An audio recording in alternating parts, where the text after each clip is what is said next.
এখন থেকে ২৪ ঘন্টারও কম সময়ের মধ্যে বাংলা বিধানসভা নির্বাচনের প্রথম দফার ভোট গ্রহণ শুরু হবে। এবারে যেমনটা আমরা ইতিমধ্যেই জানি, এটা একটা ২ দফার নির্বাচন, যা গত ২০২১-এর বিধানসভা নির্বাচনের ৮ দফা থেকে কমে এসেছে। এখন এটি একটি বিশাল লজিস্টিক্যাল কর্মকাণ্ড এবং ভোট গ্রহণ শুরু হওয়ার ঠিক একদিন আগে এখন পোলিং পার্টিগুলোকে ইভিএম বিতরণ করা হচ্ছে এবং সেগুলো বিভিন্ন পোলিং স্টেশনে নিয়ে যাওয়া হবে, যেখানে ভোট গ্রহণ পরিচালিত হবে। আমি বলছিলাম যে এটা কিভাবে একটা খুব বড় লজিস্টিক্যাল কর্মকাণ্ড। মেনোয়া এই মুহূর্তে আপনাদের সেই ইভিএমগুলো দেখাচ্ছে, যেগুলো পোলিং পার্টিগুলোর মধ্যে বিতরণের অপেক্ষায় আছে।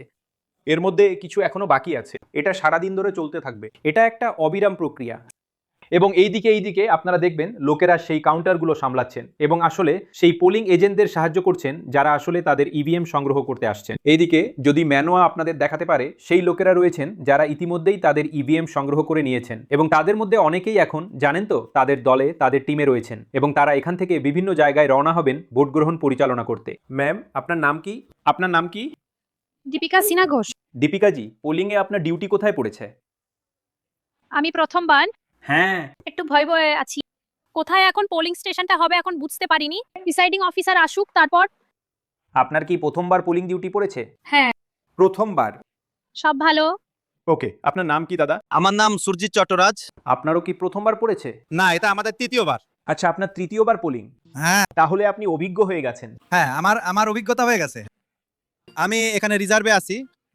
আমাকে কোথায় ডিউটি দেওয়া হবে সেটা আপনাকে এখন আমি এই মুহূর্তে জানি না। আচ্ছা যেমন যেমন কাজ গিয়ে পড়বে তেমন আমি জানতে পারবো যে কোথায় পাবো।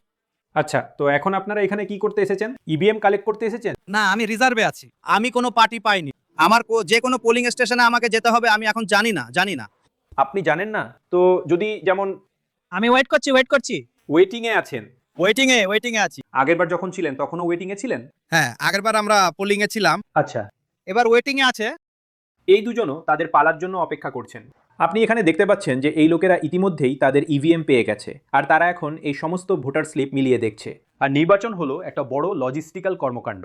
এটা একটা খুব লজিস্টিক্যাল, খুব নিবিড় কর্মকাণ্ড, যা আপনার স্ক্রিনে থাকা এই সমস্ত লোক পরিচালনা করে। এটা খুবই প্রযুক্তিগত একটা বিষয়। আর আপনি যেমনটা দেখতে পাচ্ছেন, আগামী ২৪ থেকে ৪৮ ঘন্টা এই সমস্ত লোক অত্যন্ত ব্যস্ত থাকবে। তারাই একেবারে সামনের সারিতে থাকা সেই লোক যারা প্রকৃতপক্ষে একটি অবাধ ও সুষ্ঠু পদ্ধতিতে এই নির্বাচন পরিচালনার দায়িত্বে আছে।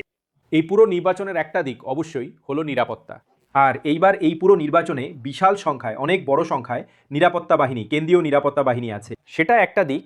অন্য দিকটা হলো এই লোকেরা যারা পোলিং বুথে আছে, যারা এটা নির্বাচন পরিচালনার দায়িত্বে আছে বলা যেতে পারে, আর সেই কারণেই এই সমস্ত লোক এখানে রয়েছে, তাদের তালিকা মেলাচ্ছে ইত্যাদি। আর আপনি তাদের সবাইকে বিভিন্ন দলে দেখতে পাবেন, বেশিরভাগই একই কাজ করছে। আর এখন থেকে কিছুক্ষণের মধ্যেই তারা তাদের বাসে উঠবে, তারা তাদের ম্যাটাডোরে উঠবে এবং তারা তাদের নিজ নিজ পোলিং এজেন্সির জন্য রওনা দেবে।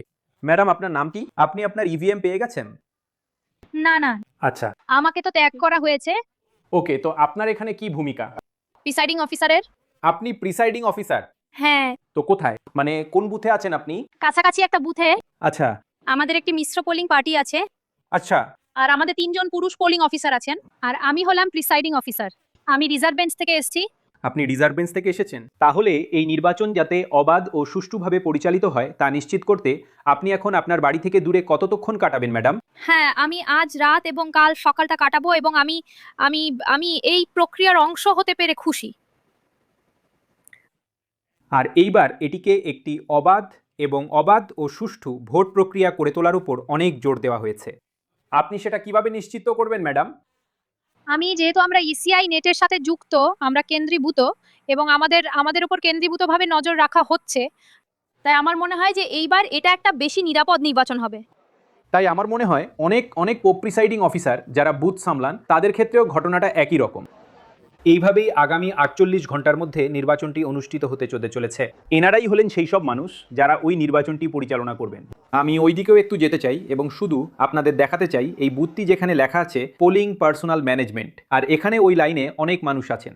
আর এগুলিই হলো মূলত সমস্ত পোলিং বুথ। তো উদাহরণস্বরূপ এটা হলো বোলপুর বিধানসভা কেন্দ্র। এখানে এগুলি হলো পোলিং বুথ, বিভিন্ন মানুষের জন্য বিভিন্ন কাউন্টার। এনারা সবাই ইভিএম এবং অন্যান্য জিনিস সংগ্রহ করবেন। আর যেমনটা আমি বলেছিলাম, এই লাইনগুলি সেই সব মানুষদের জন্য যারা এসেছেন আসলে নিজেদের নাম নথিভুক্ত করতে এবং আসলে তারপর গিয়ে এই ভোট পরিচালনা করতে।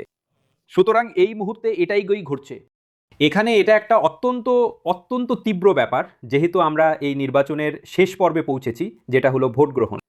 কিন্তু এই মুহূর্তে বোলপুরের এটাই হলো দৃশ্য, যেখানে আমি এই মুহূর্তে এই ইভিএম বিতরণ কেন্দ্রে রয়েছি।